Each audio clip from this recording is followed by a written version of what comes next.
You're watching ABC in the morning.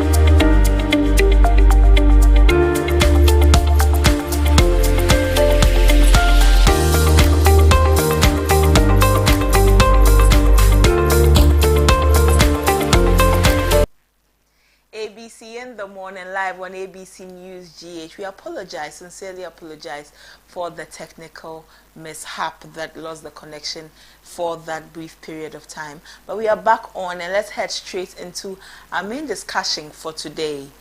In our main discussion today, we are looking at whose poll we should believe. Two polls have projected Bawumia and Mahama as winners in the elections. Two separate polls, two separate winners in the upcoming elections. Barely 12 days to the elections. The question is, whose is to believe? Whose poll should we believe in these elections? That who is going to win? Different people have said a lot of things, and those who believe a poll swear by it. It is the gospel for them. Those who don't believe also have questioned methodologies and the rest about the polls. But who have brought out these polls about the winners of the elections? We have the Global Info Analytics and Professor Smart Sapon. Polls from them have sparked public conversation on the possible outcome of the December 7 polls. While the Info Analytics predict a first round win for NDC's John Mahama with a 51.9% of the votes, a different poll conducted by Professor Smart Sapon, a lecturer at the Kwame Smart Sapon, who is the director for research and innovation at the Kumasi Technical University, placed the NPP's Dr. Mahmoud Bawumia in the lead with 49.1%. According to the Info Analytics poll, Mahama leads with the 51.9% support, while the ruling party's candidate, Dr. Bawumia, trails with 40.5%. Alan Kwadwo Kyerematen holds 2.1% of the votes, while Nana Kwame Bediako, popularly known as Cheddar, garners 44.7%. Other candidates collectively poll some 0.7%.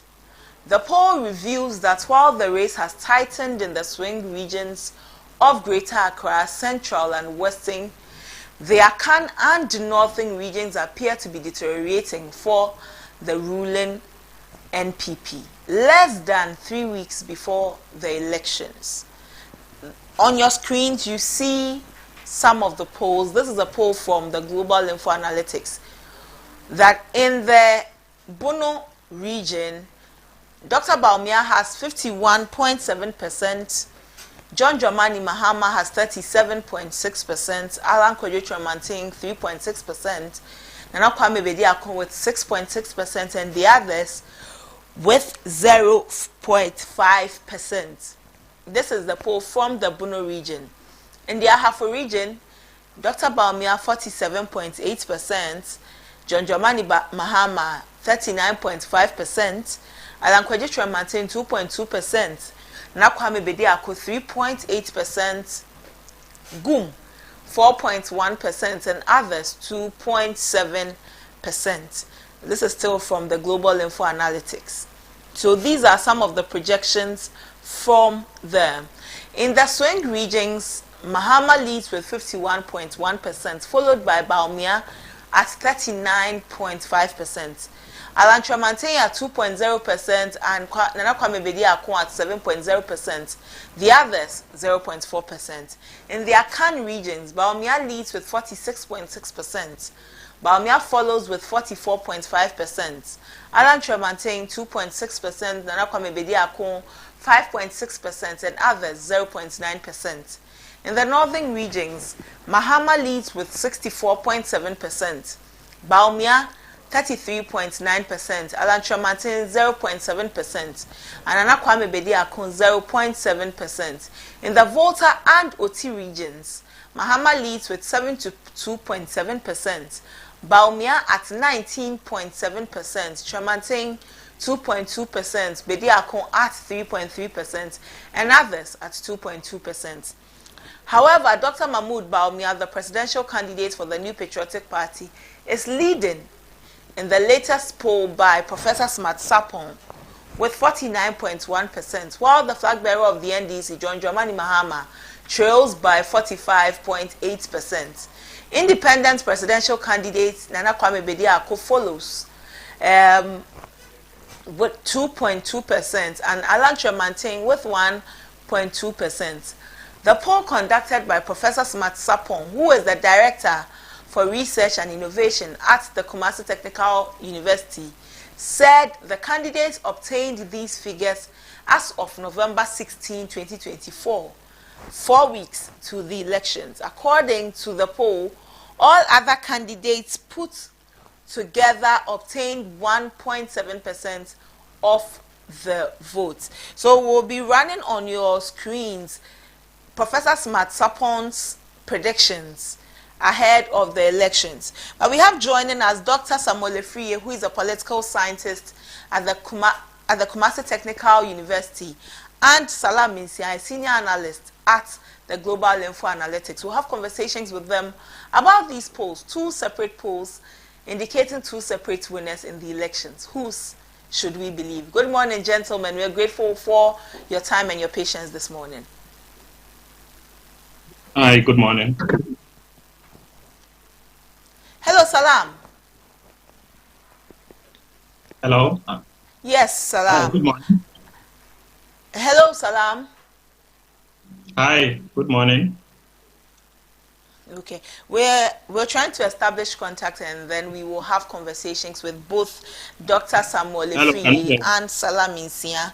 Dr. Samuel Efriye is with the Kumasi Technical University, and Salam Minsia is a senior analyst at Global Info Analytics. We have to understand where these polls are coming from and also whether there are anything to go by. Should we hinge any hopes or any projections on the polls that have come from these 2 institutions? Good morning, Salam. Thank you for joining us. Thanks for having me. Good morning. Okay.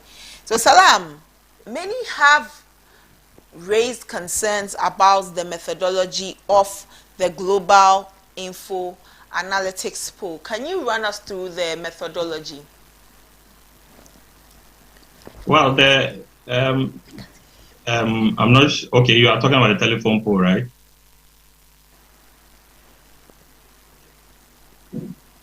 Hello? Yes, Salam. Yeah, so the telephone poll basically is like getting back to those who we have interviewed over the period on the field via phone. So it's not, the only fundamental difference is how you are reaching them. But there are people that we've been talking to them for like since 2022, sorry. So it's like we were doing a field with them, and now we are doing a telephone with them.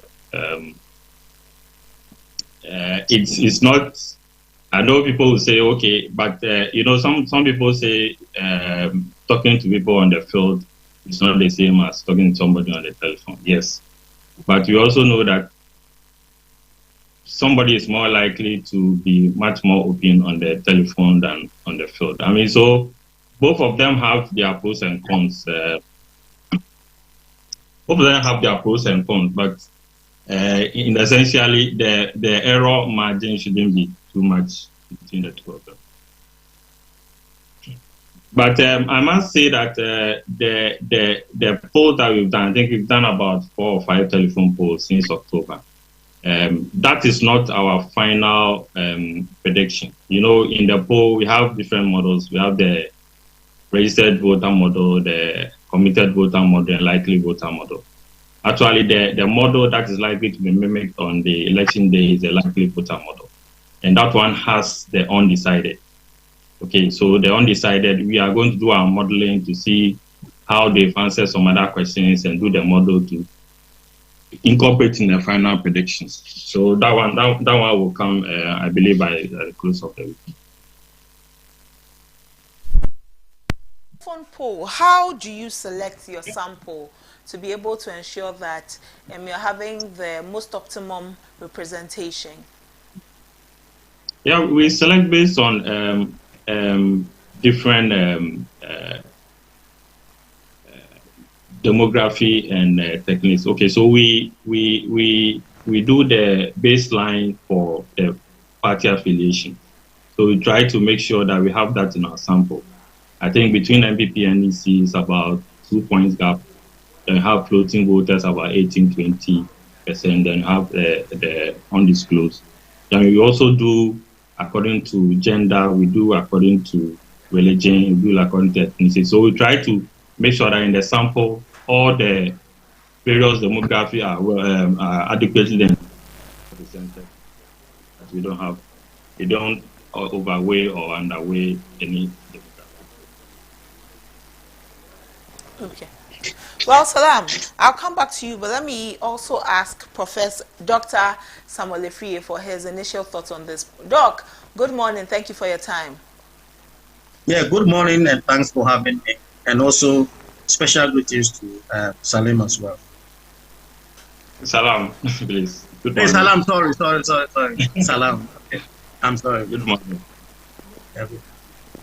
Doc, two separate polls from two, which are projecting two separate candidates as the winners. One poll says that it will be a one-round win. From the Global Info Analytics data, it seems that former President John Mahama will win in the first round. From Professor Sapon's poll, it looks like we may be in for a runoff. When you look at both polls, what are your initial reactions when you take a look at them?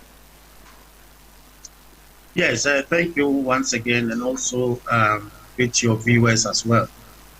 You know, every research or sampling from the academic perspective, we will say that it represents the total population, or it represents the behavior of the group of people. So because they are large, the number is large, you cannot interview them, you cannot contact them. So you have to select, you have to, the population needs to be represented, and that's what we mean by what the sample.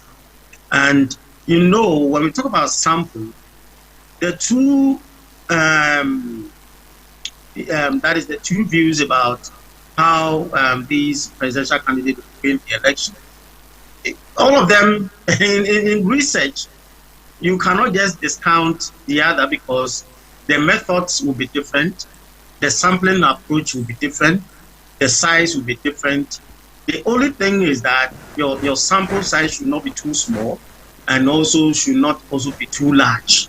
These are the critical things that you have to look at, because when you look at the info analytic kind of, as we are discussing with Salam, he was looking at the telephone approach, looking at representative, you know, so their method would justify their conclusion, or that is their view. And the same happens to my senior brother, Prof. Smart, also looking at also a different method, and even looking at the content, or the content of the profile of the sample.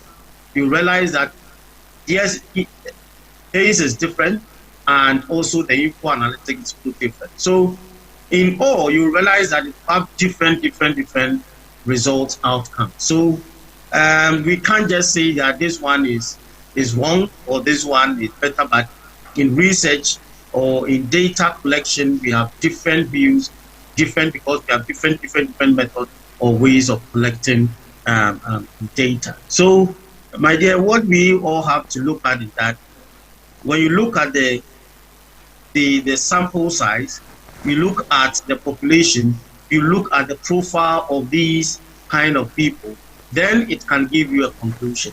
So let's, at the end of the day, the conclusion will be, I can't say aggressive.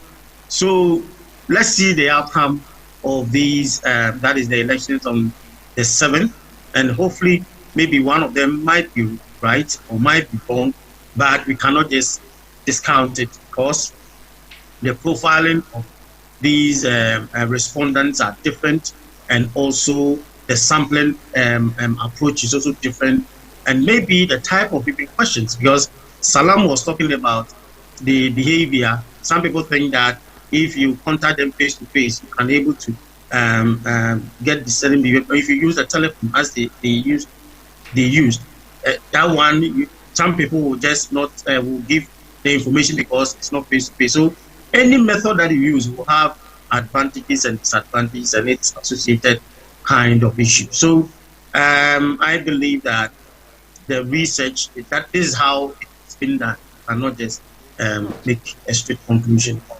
which one is right and what. Okay. Salam, what informed doing or conducting a telephone poll? Did you think that that was going to be a more appropriate or effective way of garnering the responses? Did you think that in doing a telephone poll, people were going to be more comfortable sharing whom they looked at or expected to win the elections? Oh yeah. First of all, let me say that it's not like over the period we've only been doing telephone polls, right?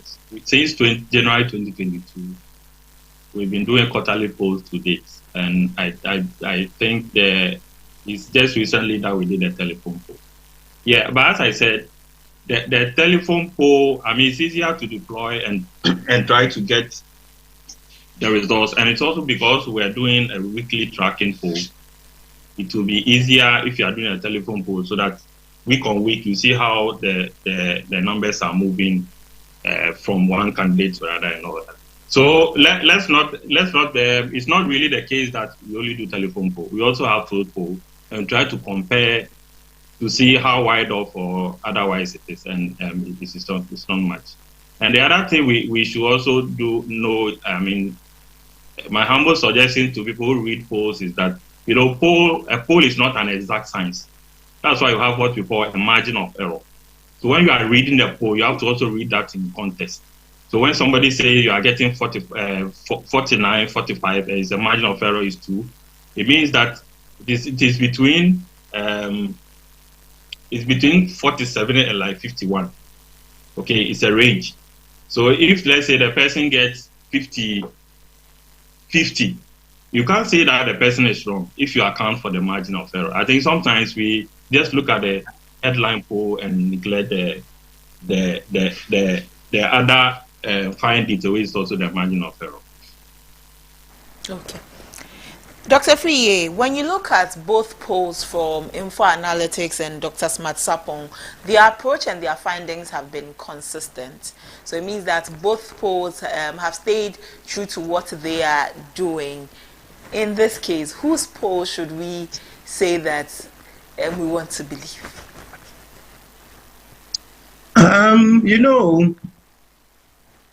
When you look at the various polls, you can realize that it shows a kind of figure.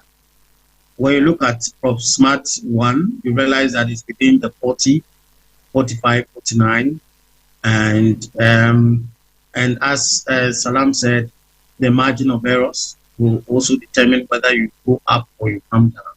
So the figure, as we all must noted for some time, it would be around that 49, 48, that kind of like 45 to 40, 49. And probably whether it's first round or second round will depend on how we strategize as a political party.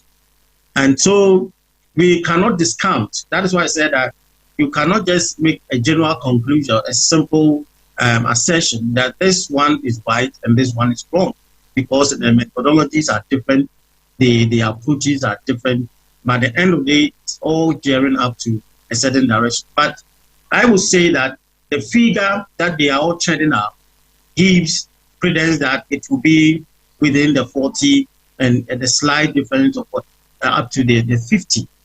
And that is what we are all expecting. And we believe that anyone that will reconnect or readjust or re-strategize within the few days can make the difference. And here, the actual concentration will be the swing voters, as well as we know about people who can change their mind based on certain kind of issues. So if we're able to convince those people, and even the swing regions, as the focus will be, because in all, you can accept that the NDC and the MPP has some figures above 40, because that one is there, is guaranteed.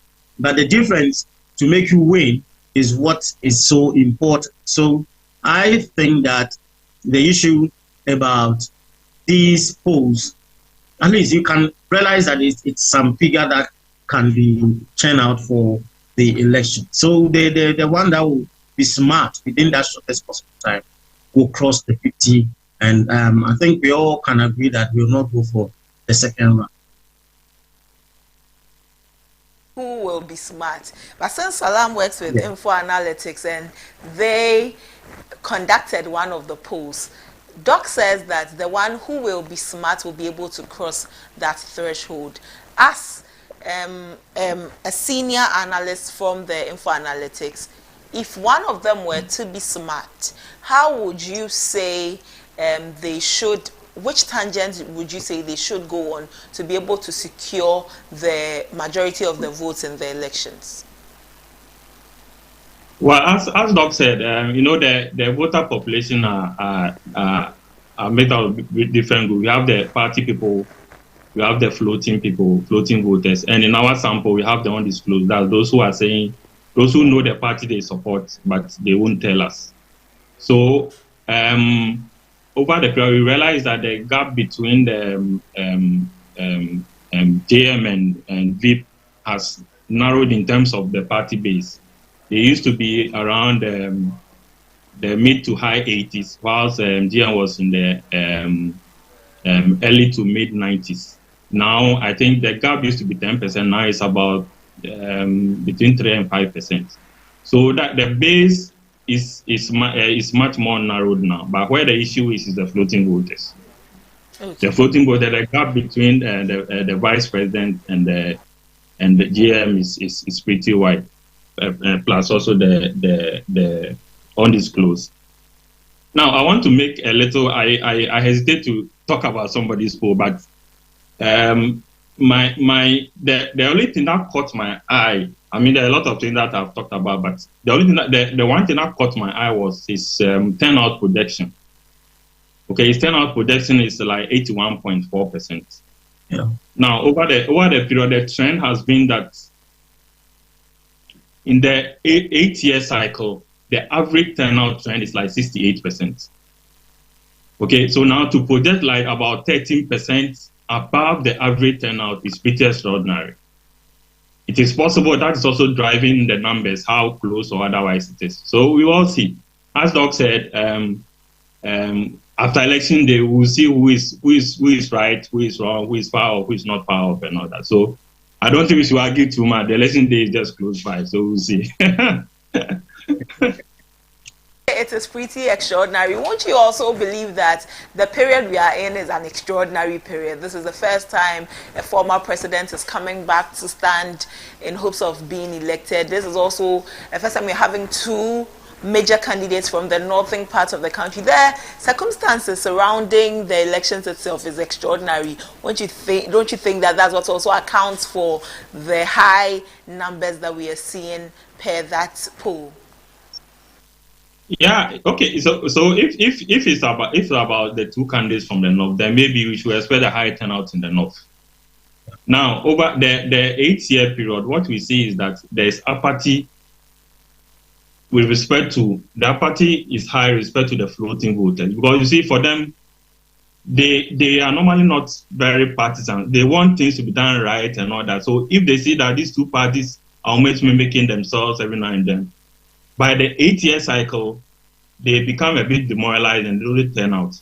Now, also the base, the party base, sometimes become also there. So that normally accounts for the lower turnout compared to the non-8-year cycle turnout.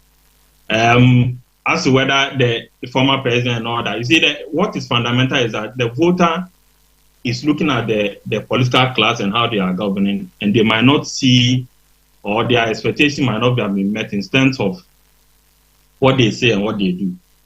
Now that reflects more in how the floating voters react. They react by not turning out to vote because they feel like maybe it's a waste of time, it's not worth it and all that. But as I said, I mean, we are praying for grace to see December 7 and beyond, and we'll get to discuss more. But I mean, for at first glance, that's what caught my attention, because if it is that significant compared to what the average is, then it's interesting. Let me say that it's interesting. If someone will go past the 49th threshold into the 50s, it would be dependent on how smart they will be. As a political scientist, political analyst, what are the moves, the smart moves they would have to employ to be able to go past that threshold? The smartness, as Salim said, the floating voters will be the focus, and if you're able to convince them, if you're able to try to let them know the realities of what you intend to solve their issues, and that is how we by the smartness. The smartness is how you ensure that your message at least targets certain group of people. You have a customized information, customized messages to these people. And within that floating voters, we have people, I think I've turned out some kind of a figure, about 70% of those floating voters, where they can be influenced in terms of material or something that, give this or give that to that person. We have some group of people who are like that, where you give them some kind of physical things, maybe money, maybe t-shirt, maybe any other thing, that we have that group of people also there. And at this time, I believe that these political parties might also look at that one and influence those people. The research proves that we have some people who can be influenced by material things. And the people, the parties will tend to also look at that one. And you have to, because we have different or varied kind of people or voters that we all, at least we have them in the system. And the smartness is how you can look at all these groups and how you can ensure that you customize everything for the intended purpose and also to meet your expectation. And I think if that has been done, the candidate or the one that will lead the country, I think by 8th December, we get to know who leads the country. Salam, Global Info Analytics, especially your boss, has come under a lot of scrutiny, and people have been hitting back at him from various angles about the polls. How are you able to manage what is happening, the attacks that you have been met with? Well, it comes to the terrain. These parties, once something doesn't favor them, it's fake or it's scooped, or you're an agent of the other party and all that. So I think it comes with the terrain. I remember when one of our polls showed that it was narrowing a bit, the NDC people too were accusing us of trying to please MPP. So I mean, we especially my boss is taking it in his stride. He knows that it comes with the terrain. But the common underlying things over the period, the polls that we've done in terms of by-elections and all that, when we've not been off more than 2.2%. And the primaries were dead on within the margin of error. Those with so-called big samples were off by 10-15%. See, the Kumewu by-election, the Asinov, and the Jeso one, were within like 1-2% of the actual result. So our polls is pretty credible. We understand people are passionate about their winning, so they will hurl all sorts of insults and all that. But the interesting thing is when it turns out that you are right, they don't come back to say that, oh, we are wrong and all that. They just move on. So we will take it that it's part of the terrain, and everybody has an opinion to share. So So, we take it like that. in your poll, you're projecting a 50% win for JDM. That is a first round, 1-round win.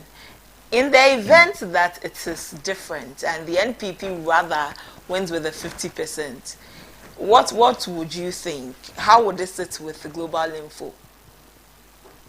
Yeah, so if in the unlikely event it turn out otherwise, yeah, we'll go back and look at why it turned out. You so. call it an unlikely event? Yeah, because I mean we have we have a lot of data that some of them are not even public, so it makes us pretty confident in terms of trying to match up the trends and all that with the public and private polling. But of course, we are human institution. We can be off. We might be wrong. So if we are wrong, we'll go back and look at our what went wrong then. Okay. Don't you think because that, as a polling, don't you think that if it happens that you're wrong, if in the event that the NPP rather wins in the first round with a 50%, Global Info's credibility may be shut down?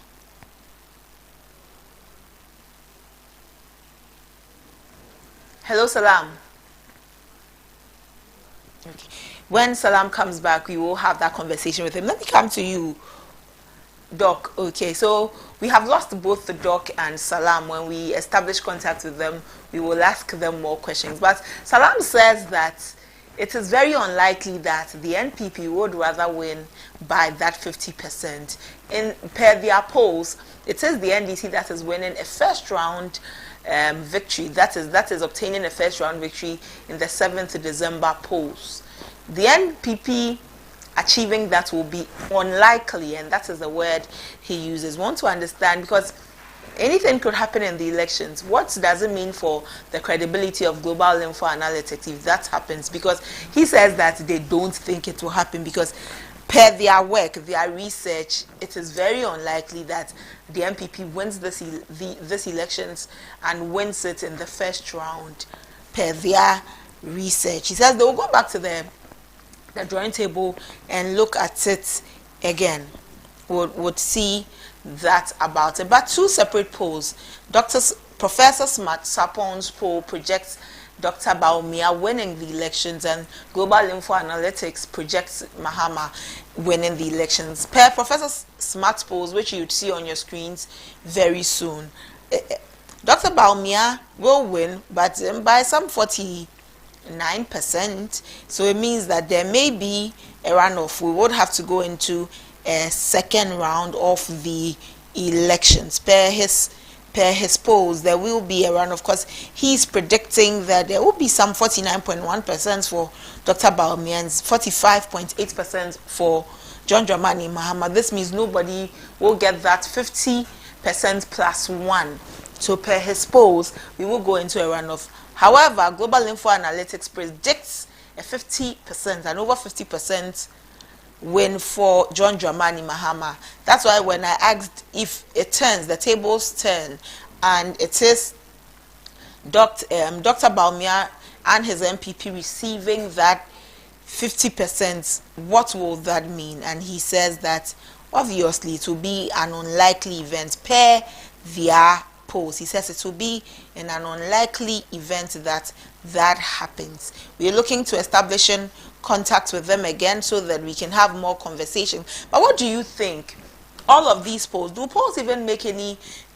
Do they have any bearing on your decision when you are going to vote? Let us know what you think. Salam. Good morning again. Thank you for joining us again. I was asking that in that unlikely event that you have mentioned, that Dr. Bawumia garners 50% of the votes, what does it mean for the credibility of Global Info Analytics? Hello, can you hear me? Yes, Salam, I can. Did you get my question, or do I need to repeat it? Yeah, I got you, but I think my video. Oh, if in the event as I said, we are a human institution, we'll go back to see what went wrong. Of course, our credibility, people will look at our credibility in a negative way. But even when we are doing pretty well, people see us as not credible. So it wouldn't be news for us. But as a polling organization, it is in our interest to get it as right as possible. I mean, we will not necessarily be dead on, within the margin of error or by 1-2 points. So we are even more invested in getting it right than them. Than getting it wrong. Because through that, other people will see us as a go-to polling organization to do their work. All right. Since you mentioned floating voters, and we know how much floating voters also play a role in our electioneering, and this year, what are some of the things you believe, or per your polls, determine that the floating voters will be voting on? What are the things that they are eyeing to make a decision come December 7? Well, the top three issues has constantly been the economy, jobs, and education. So anything around that will attract them. Okay. So whoever is proposing a better economic policy, but the economy too now will also have an impact. It all depends on how you spin it or you message on it. When you rank the three, economy, jobs, education, which one, if you were ranking them, which one would be first, which would be second, and which would be third? Well, obviously, the economy is always top. Economy.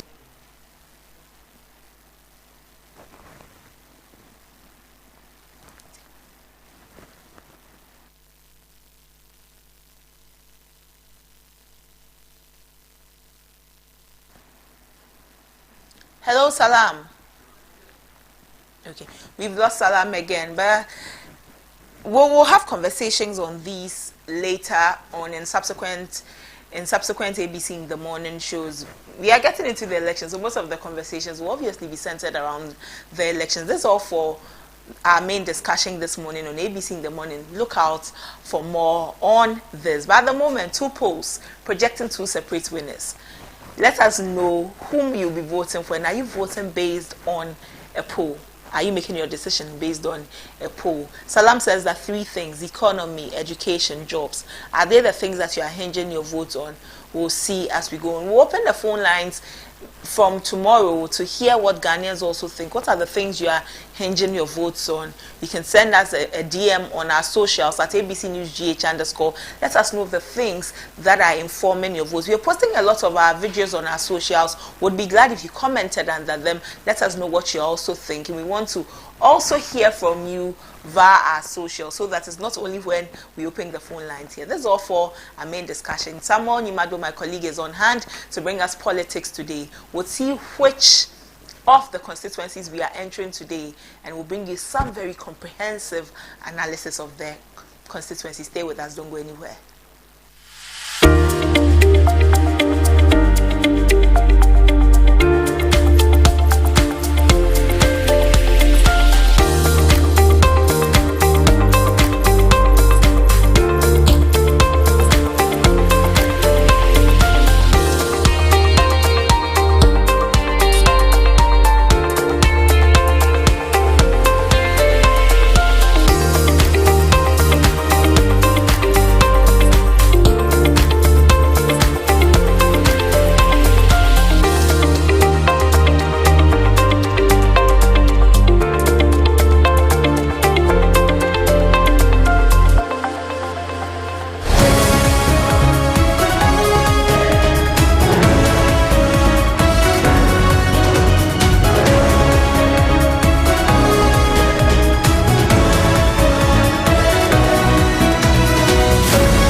This is where the headlines are probed.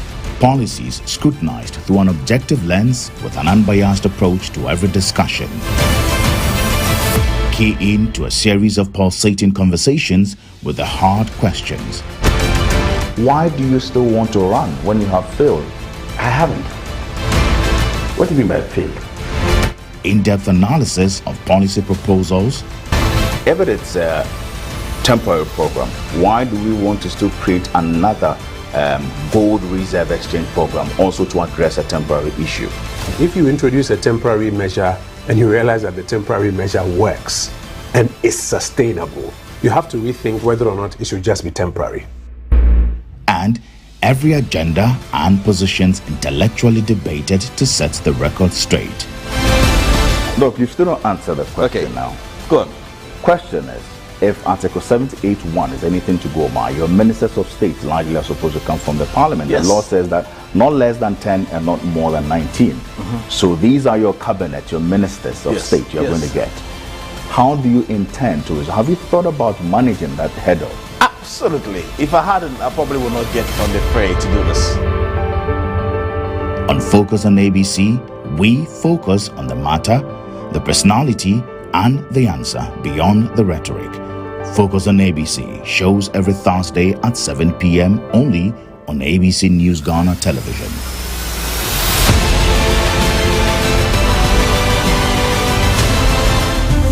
Mid-year budget review with some key allocations. We are currently here at Kanishi. When the news breaks, we are there. In the heart of matters arising, we follow through with the right question. Don't miss a beat with our in-depth news analysis. From breaking news, special feature stories, latest news, we bring you the stories that matter. Our team of immersed reporters bring you the news as it happens. Join us every 6 a.m., 12 p.m. and 6 p.m. each day for a comprehensive look at the stories beyond the headlines.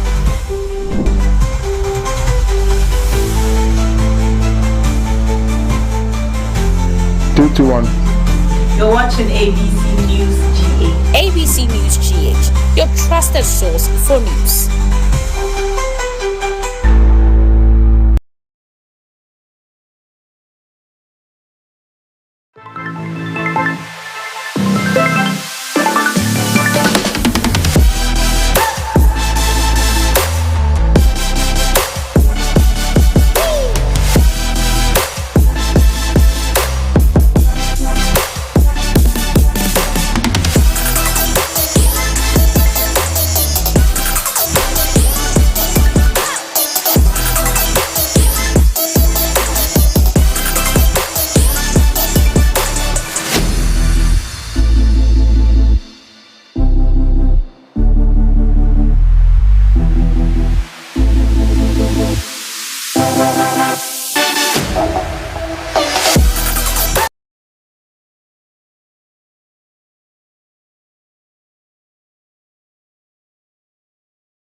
Rado ekwaye eje ngmema fia ekwaye mama papa me channel siminia meni me to ade infaso bebre ade mi be adwuma menya kra 500 cedis ekwaye mama ekoye mantafi number 1 mede mano esi rado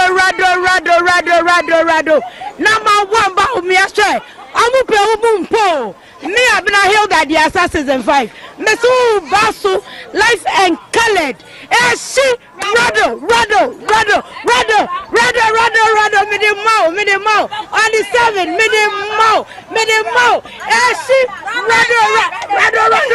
rado me say enkoye o do beka so boko ekoye no pako na boa politics into the pako na pesa on kan ko obi anwo kire no e wo mo say I free education na free education ba to nyama asa no kwara na ko school sika ni ye ni bi e be da to nyama ma kwara na mo akọ school nta aban no on hwe ni ye na bibia asa ni ma ye nto ade ye je trehia na ehwe e ke ya lele se kakra asa akọ de abehiem na asa ahwe ya wo kire o ya wo cha aban no ababoa ye kura ye so ababoa ye na oboa do beka sa aban na ababoa ye no oboa o odi da kunu 1 cedi koye campaign odi gari 5 cedi koye campaign oba ida kunu si fun kita 20 Ghana uni da kunu mi eno na mi minti ase no asesa Ghana ade asiko fo to no sa no ye unya fo so ye to first Ghana ntisa ye wade osikani to na ye wade oye ni to ye ni bi no abrabo ya ho kire papa ya ho kire si first no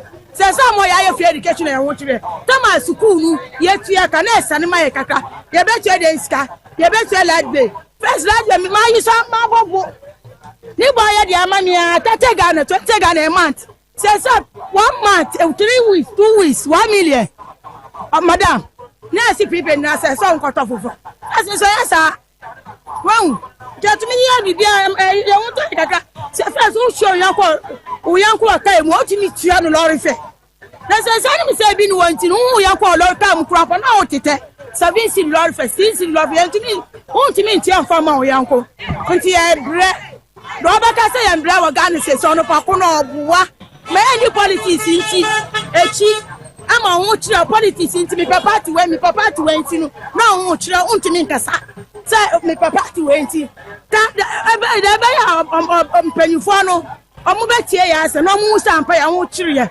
oni pa ko won chiri no politics inti on pesa be ka no kure mi papa ti we inti da bi abrabo no ye mbo ni sa ka na mpanyufo no mu tie na mu ye bibisi ya won toye ya ni bi ne bre Ton gradu sisi awia sa ye den ye ton gradu from nto ye ni mo za ya ba market ye ton ye jina wi ni sa ye ba 5 ko gani anapa ye sa ko 7 awo 20 say si abibi ye tun try school fees ye yero gradu ayen cause say gradu gradu ta gwa ye nto aden awo tre mo ye den oh na ku fado papa ya na to aba no papa no na nso enkoyi kra oh me mo me de kra Taba dem ntu bi da.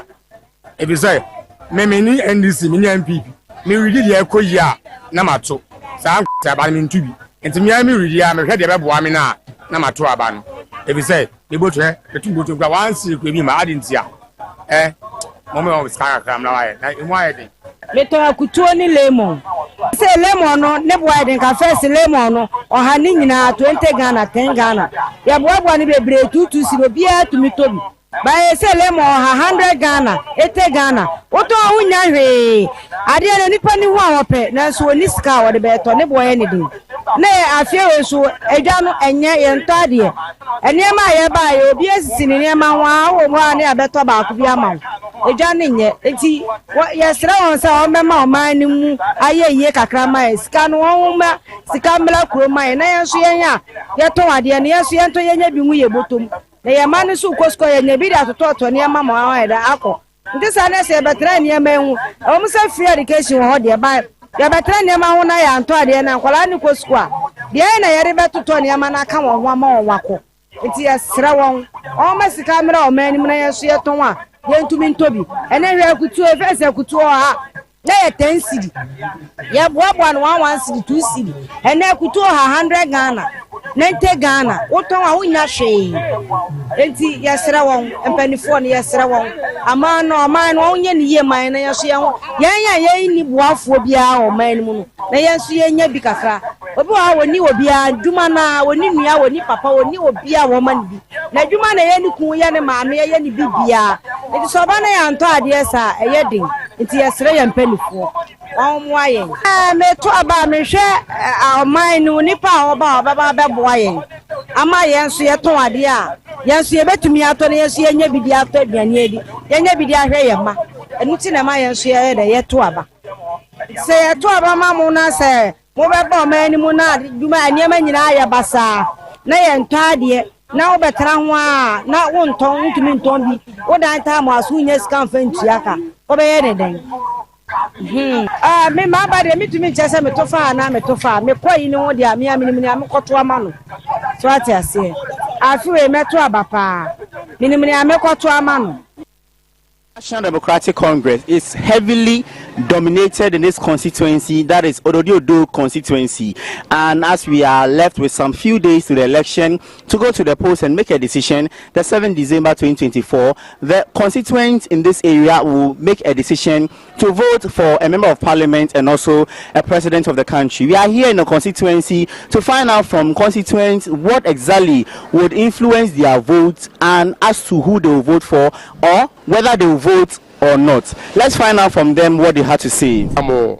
Ma ebe fine ma ni bi jela wacho ke ochi oya eni no do machine chukwu e me your first ku me tem me ejwe ku ebote sport dem she asatena ni do mo bi ene mokokwa oni amatina so mebo to say awu try wo no do soro do ni ma bo e kosu too much be just bibia nkoso yi me obia isi ya pese change government no na yehwe ne obeba no so ne obeye e kire se nwa sesia na mikoto obi 9 million sesia 9 million nso nwa ne 5 million and then 9 million enti minimum me hu atomi a meko akovotu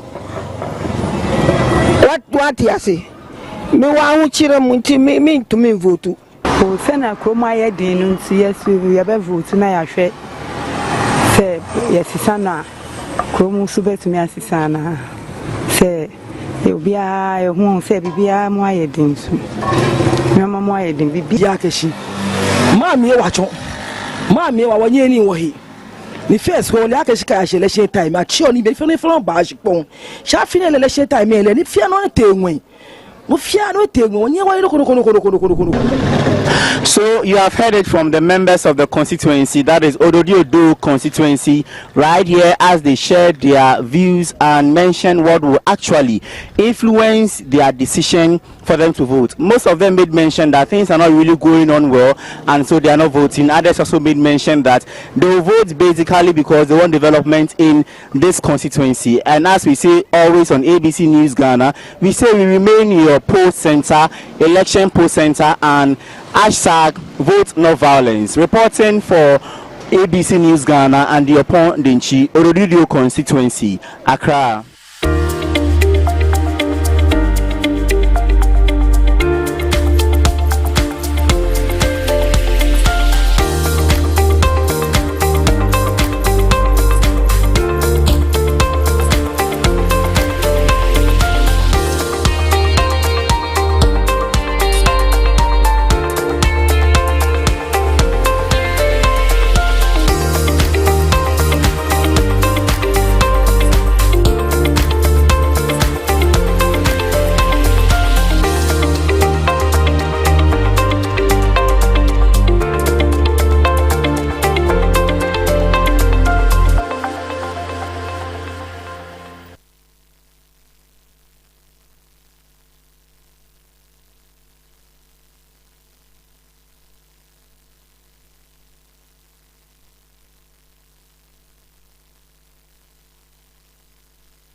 Hello there, good morning and welcome to today's segment of Politics Today here on ABC in the morning. I am your host Samuel Nimabo, and in the next few minutes we'll be dissecting yet another interesting constituency ahead of the December 7 polls. We have just 12 days remaining to the elections and things are tickling up fast and quickly, and we'll be bringing you an analysis of one constituency that you need to keep your eye on as we head into the election. Now we are moving away from the Greater Accra region into the Volta region. I'm talking about the Hohoe constituency of the Volta region. Now Hohoe originally is a stronghold of the NDC. It became topical in 2020 because of the figure the NPP presented in the person of John Peter Amewu, and since then all eyes have been on Hohoe. As we head into the December 7th election, is it going to be a situation of retain for the NPP or regain for the NDC? Will the NPP able to retain the Hohoe seat after winning it in 2020, or the NDC will snatch the seat back and regain what belongs to them, what has belonged to them since 1992 in these elections? And that is what we are coming to look at in this segment of Politics Today. And like we always do, we bring you the historical results, what the results have looked at or have been like in this constituency. And today we are bringing you the breakdown of the presidential and the parliamentary results of the Hohoe constituency,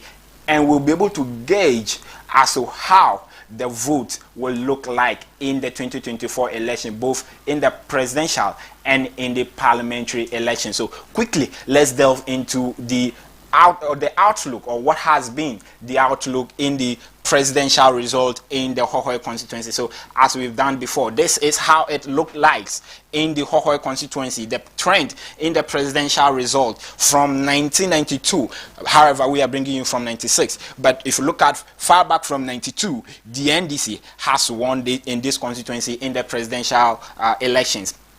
It has been a big win almost all the time, from 96 with 94% of the vote to 2020 when they had 69.36% of the vote. Now you look at the trend and you see that from 2012 the NDC have descended in the percentage they've been accruing in Hohoe constituency. Now in 2012, where they had 87.60%, they dropped down to 82.50%, and further dropped to 69.36% in this constituency.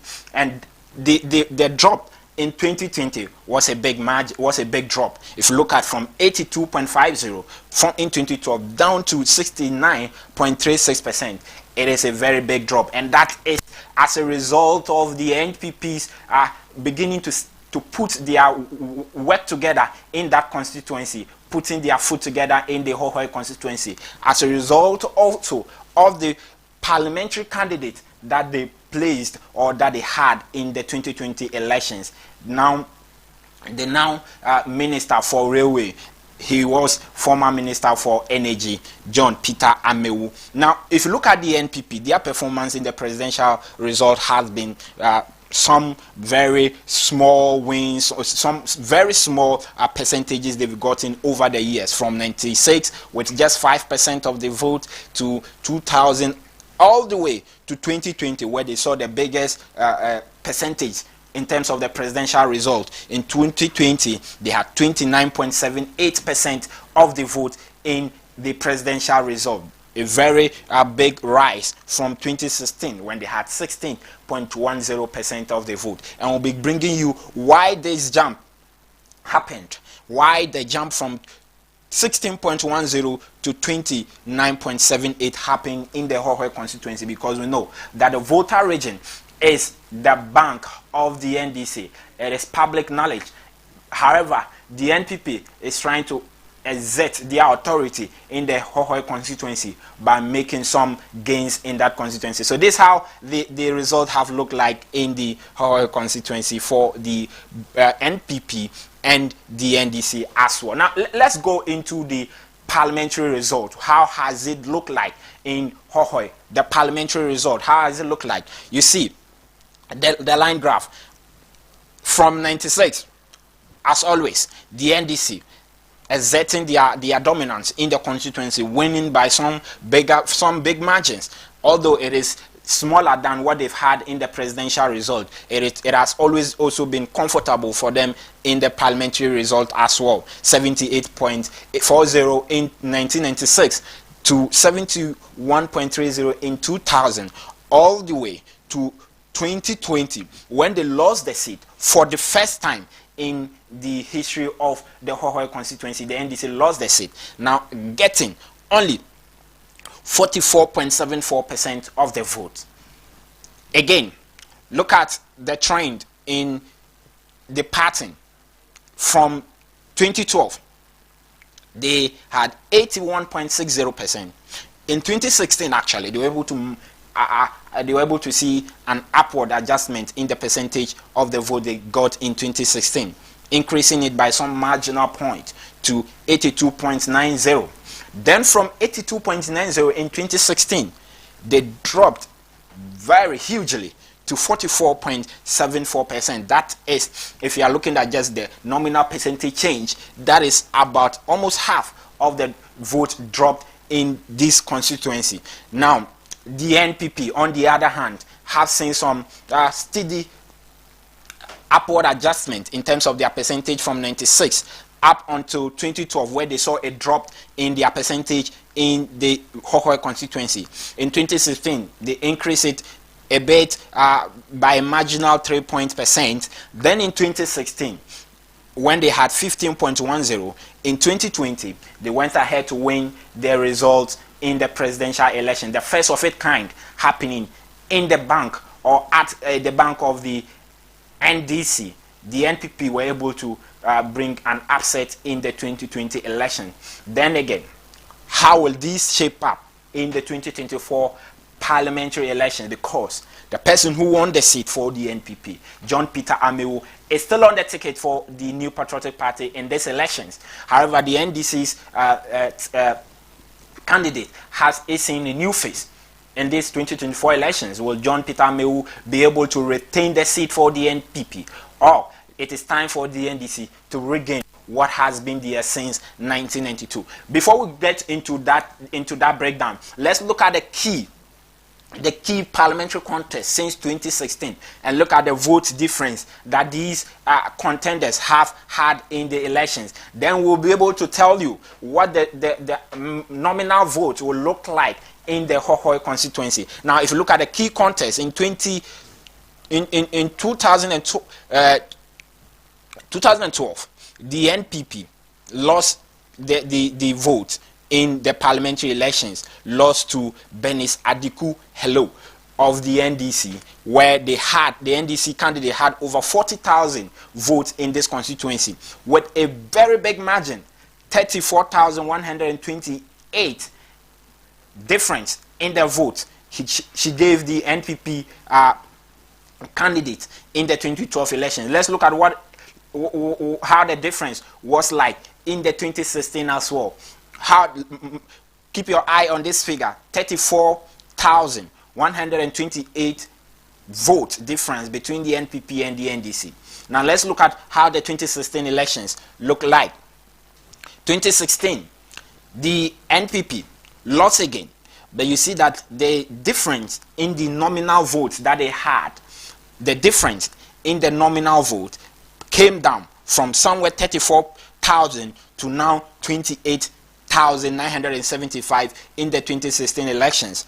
Benis still winning that seat for the NDC.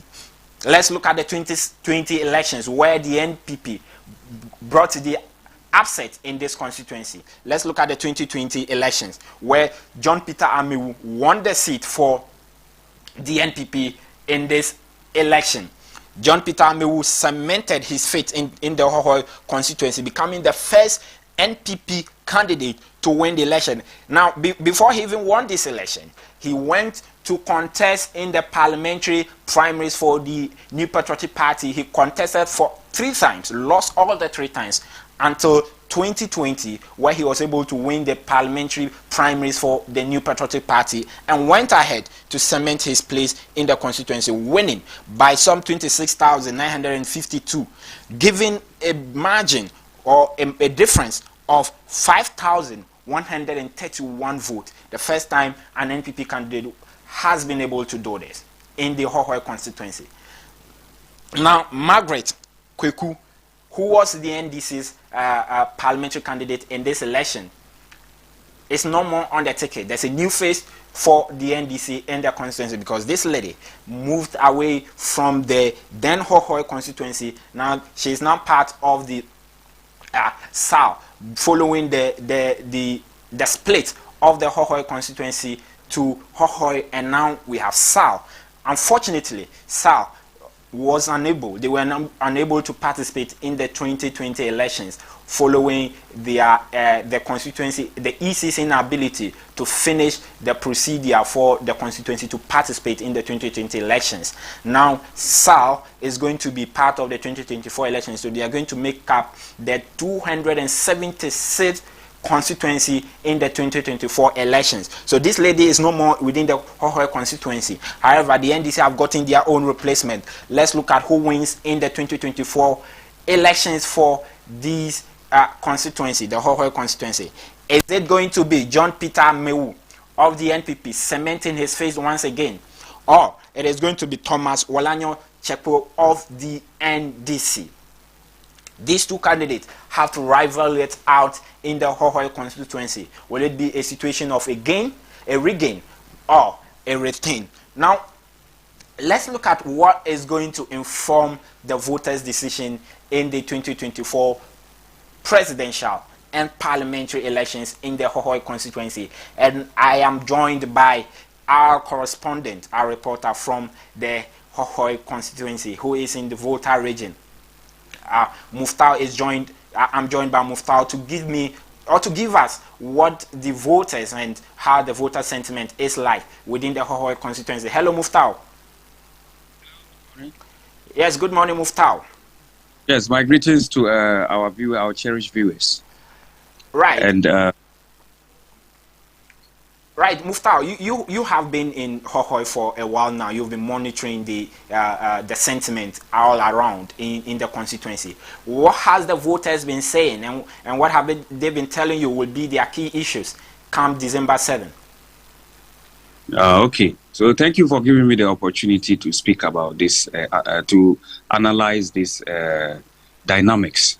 So we look at, I conducted one or interviews with within some base groups of the NDC and that of the NPP, and some of the concerns raised by this electorate as far as the John Peter Amewu in the ticket of the NDC and the of the NPP, and Thomas Wolanyo Chekpo in the ticket of the NDC. Per the concern raises that if you look at the member of parliament since 1992, there hasn't been if you look at John Peter Amewu, the reason given that they will vote for John Peter Amewu is based on the fact that right from 1992 there hasn't been any developmental project that the constituency has witnessed. There has been change of MPs right from Kosi Kodem, who won in the 1992 general election when Ghana was ushered into a democratic country. So if you look at that, right from Kosi Kodem till date, according to an interview we conducted, there hasn't been any development or there hasn't been anything that has been done to impact the lives of the people in the ticket of the NDC. That is what the voters or the electorate have stated. And also, if you look at others too are of the view that right from when Peter Amewu became the MP of the area, there has been, the constituency has witnessed some tremendous improvement in developmental projects.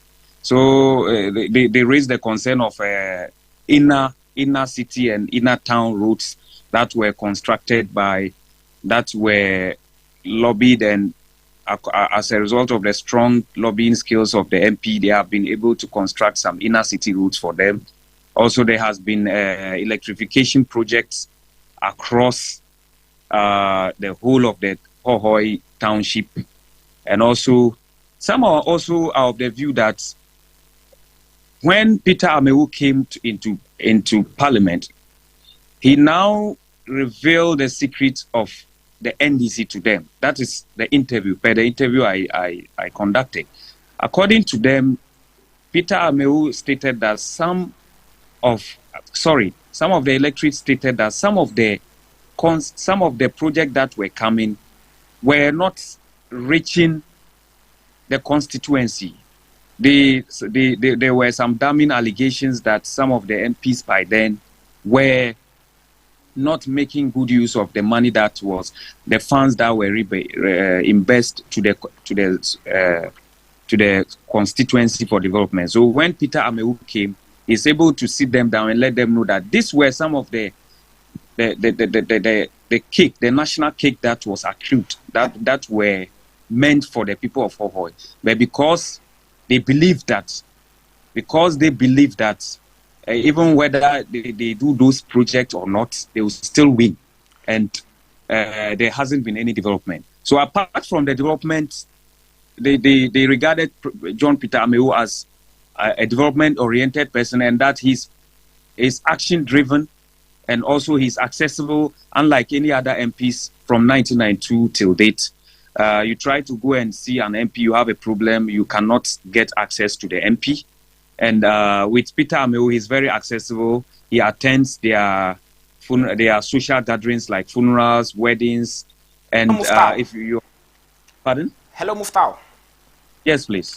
So you've given us a rundown of some of the issues that the electorate have been seeing. But how has been the campaign of the two contenders, John Peter Amewu and the NDC candidate, Thomas Walanyo Chepo? You look at, some time ago, we saw the NDC national executives, the national chairman was in the constituency to campaign with the parliamentary candidates. Same for the NPP. We saw the vice president in the constituency with John Peter Amewu on campaign ground. How has their campaign been like? Okay, so if you should look at the visibility of the campaign, you realize that of the John Peter Amewu is more visible. Per my observation on the ground, you realize that is more visible, and anywhere you pass, you see their vehicle, their pickup with sound system on it, with the music of John Peter Amewu. Everywhere, it's like the way they've positioned themselves in such a way that there is no day you walk out of the street of Hohoe without even hearing a word about John Peter Amewu. But on the other hand, on the ticket of the NDC, which is the candidature of Chepo, Walanyo Chepo, you don't see that. It's just maybe once in a blue moon you see them. And just recently they had a health walk. And the health walk, to my observation, it was a mammoth one, very mammoth health walk. You realize that if you have the impression that the NDC is not that strong there, until I was having that notion, even though because it is John Peter Amewu has been able to garner some, has been able to win the parliamentary, and he's very visible there. But per my observation, I realized that if you compare the two health work that was organized, you realize that of the NDC was much heavier, was much mammoth than that of the NDC was much mammoth than that of the NDC, that of the MPP. Sorry. So I think these are some of the, but quite apart from the recent health work that was done, you realize that recently we witnessed a rally, the visits of Dr. Mahmoud Bawumia, and this visit was if you look at the crowd that came out, I think it is something that was very gargantuan. It was a very big crowd that came out. So the crowd of the rally which was in witness Dr. Mahmoud Bawumia in attendance can be compared to that of, per my opinion, looking at the numbers, can be compared to the health walk that was organized by the NDC in just recently. So this is, but with the visibility, everyday visibility to change the mind of positioning themselves, to change the minds of the ordinary voter, to go to the polls and knowingly or unknowingly vote for the MPP is high. Right. Because if you look at Muftau. Yes, it's high. Yes, please. Okay, Muftau. So in just a few minutes, wrap up for us. What are some of the key developmental issues that the Hohoe constituents would be basing their votes on? We know that, like you mentioned earlier, the inner city roads in Hohoe have been constructed. Most of them, the inner city roads in Hohoe have been constructed. But there still remain a larger part of the Eastern Corridor Road yet to be worked on, which still passes through the Hohoe constituency. What other developmental projects are on the heart of the constituent in this constituency, for which reason they'll be basing their 2024 votes on? Okay, so in John Peter Ameu's recent mini rally, which was held in the Zongo recently, you realize that he assured the people, that the constituent and the Zongo community, that if elected into power, he's going to build an ultra-modern the Zongo Chief's Palace for them, which is that is some of the info. That was some of the message given out, and also he also indicated that if elected into power, it has been a message that has been there from day one, and that message has to do with one family, one project, one family, one project. Yes. One family, one opportunity. And this one family, one opportunity has to do with like trying to empower the families of the constituency. So if you have a family and you have your ward, or you have a child who has passed his exams after SSS, SHSS, SHS, and he's trying to go to the university, he tries as much as he can to help. And also, if you look at, maybe someone has a very good grade and he needs employment, according to the constituent, through his leadership, he has been able to pave the way for many to go into immigration, customs. Muftau, since you are just touching on the message of John Peter Ameu, we'll just touch also on what Thomas Wolanyo Chekpo has been campaigning on. What has been his message to the constituents? Just wrap up on that for us. So with that, it has to do with yes, please. So with that, it has to do with Chekpo's Honorable Thomas Wolanyo Chekpo's message has to do with. It's also based on development-wise, but as we speak, per my interview, we realize that he has been able to bring to dig some boreholes within some communities across within the adjoining communities of Hohoe, and per his message, he's also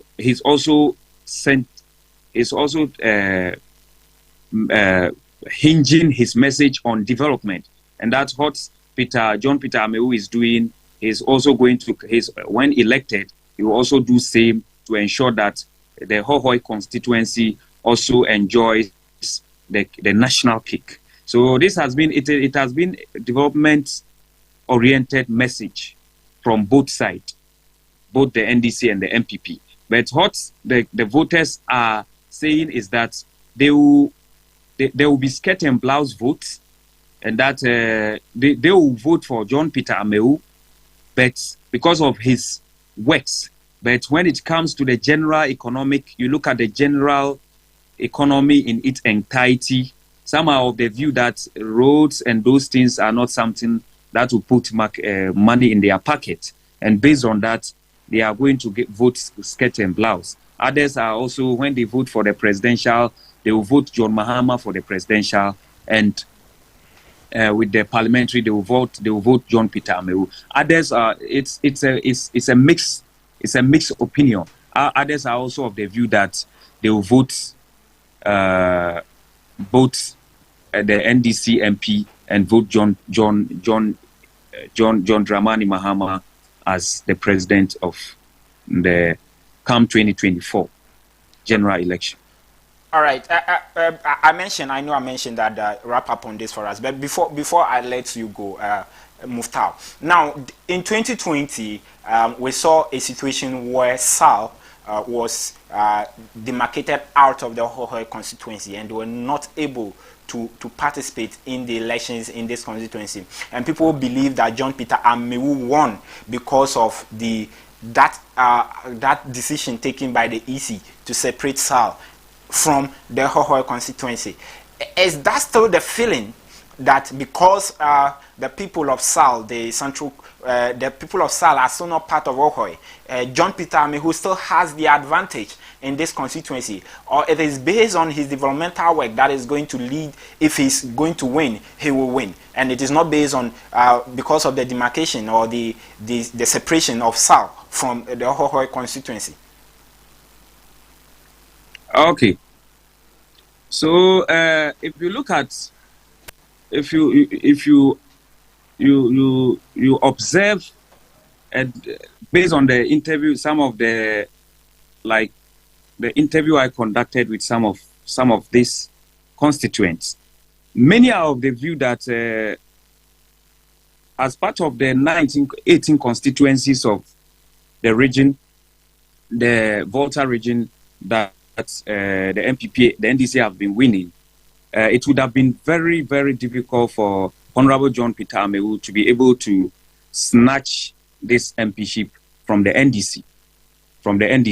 So they are of the view that because of the separation of this SAL, Central Kofi, Akpafu, Likpe, Lolobi, and the rest, this SAL constituency, which has been carved out of the Hohoe constituency in the ticket, which is now being occupied,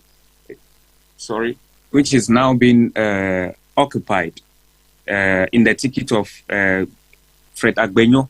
Fred Agbenyo currently is the MP in the ticket of the NDC for this SAL. They are of the view that hadn't been that, the NPP wouldn't have been able to win this Hohoe constituency.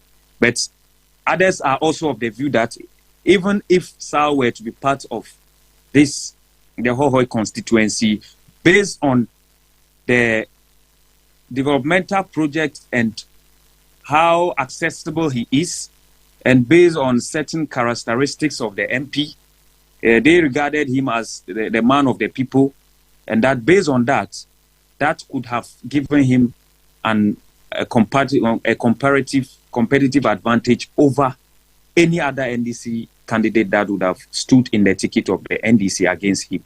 So it's a mixed reaction, and it's a mixed reaction between both the NDC. If you do based on the interview, it is a mixed reaction. Some of the view that because of the development he has brought to the constituency since 1992, and they have never witnessed it, and the NDC has been in power for 32 years, and they have never witnessed such development before in the region, in the constituency, and for that matter, Hohoe constituency, even if SAL were to be part of it. That is Central Kofi, Akpafu, Lolobi, and Likpe. That couldn't have changed the fate of Honorable John Peter Amewu becoming the MP for the area. Right. Yes, the MP. Thank you very much, Muftau, for your time this morning. That is Muftau, our reporter from the Volta region in Hohoe, giving us what it is like within the constituency, what the voter sentiment is, and how the voters are going to vote based on the discussion he's had with them and some of the key issues that will inform their decision come December 7. It's a situation, if what he said is anything to go by, it is likely that the NPP candidates, the MP for the area, might be able to retain the seat in the Hohoe constituency, but it will still be keenly contested because the candidature of Thomas Chapo is also a very big one for the NDC, and the NDC are not losing ground in the constituency at all. If the chairman of the party, Johnson Asedun Ketia, when he went on the campaign in the constituency, boldly stated that the NPP or the NDC will regain the seat to the NDC. He said that they will regain the Hohoe seat by any means possible. So it means that the NDC is putting in the work in the constituency to regain the seat. However, John Peter Amewu has already cemented his feet in the constituency, and it will be very tough competition in the Hohoe constituency. And that is how it looks like in the Hohoe constituency. And this has been Politics Today with me, Samuel Nyimabo, and in our next broadcast tomorrow we'll be bringing you another analysis of a constituency in ahead of the elections. Like I always say, it might be your constituency, so do not change your dial from ABC News Ghana, because it might be your constituency. Will be dissecting and analyzing how the vote will pan out in the 2024 elections. So always keep your dial here on ABC in the morning. On Poll Center, we say vote, not violence. Thank you.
Budget review with some key allocations. We are currently here at Kanishi. When the news breaks, we are there. In the heart of matters arising, we follow through with the right question. Don't miss a beat with our in-depth news analysis. From breaking news, special feature stories, latest news, we bring you the stories that matter. Our team of immersed reporters bring you the news as it happens. Join us every 6 a.m., 12 p.m. and 6 p.m. each day for a comprehensive look at the stories beyond the headlines.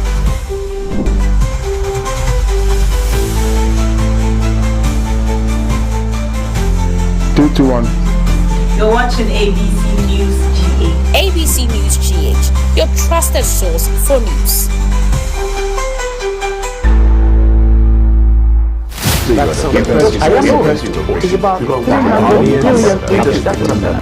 This is where the headlines are probed, policies scrutinized through an objective lens with an unbiased approach to every discussion. Key in to a series of pulsating conversations with the hard questions. Why do you still want to run when you have failed? I haven't. What do you mean by failed? In-depth analysis of policy proposals. If it is a temporary program, why do we want to still create another gold reserve exchange program also to address a temporary issue? If you introduce a temporary measure and you realize that the temporary measure works and is sustainable, you have to rethink whether or not it should just be temporary. And every agenda and positions intellectually debated to set the record straight. Look, you still don't answer the question now. Go on. Question is, if Article 78(1) is anything to go by, your ministers of state largely are supposed to come from the parliament. Yes. The law says that not less than 10 and not more than 19. So these are your cabinet, your ministers of state you're going to get. How do you intend to? Have you thought about managing that head-up? Absolutely. If I hadn't, I probably would not get on the fray to do this. On Focus on ABC, we focus on the matter, the personality, and the answer beyond the rhetoric. Focus on ABC shows every Thursday at 7 p.m. only on ABC News Ghana Television.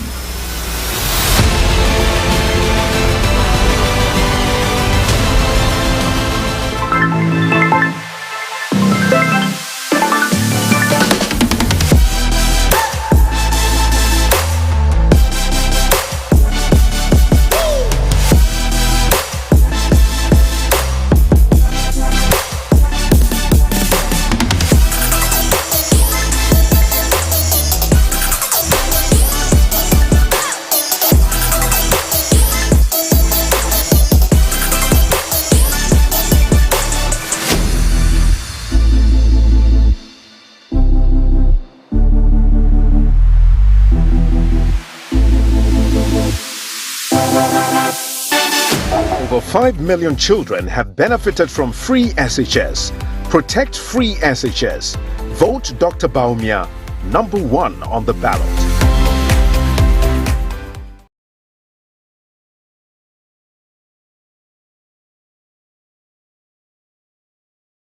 Over 5 million children have benefited from free SHS.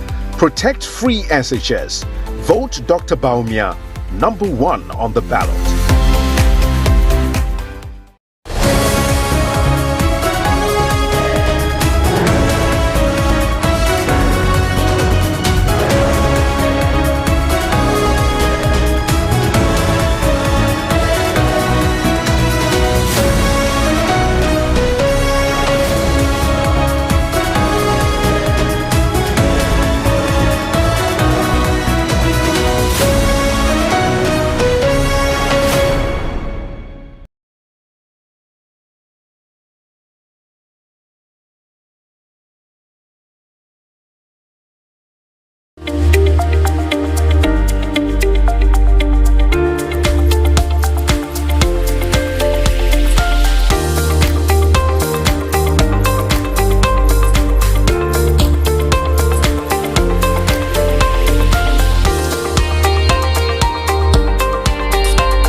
Back, still watching ABC in the morning. My colleague Summer brought you that comprehensive analysis from their Politics Today segment today. Know that we'll bring you more and more as the days go by. A few days to the elections, and we will not leave you hanging at all. Up next is Happy Hour.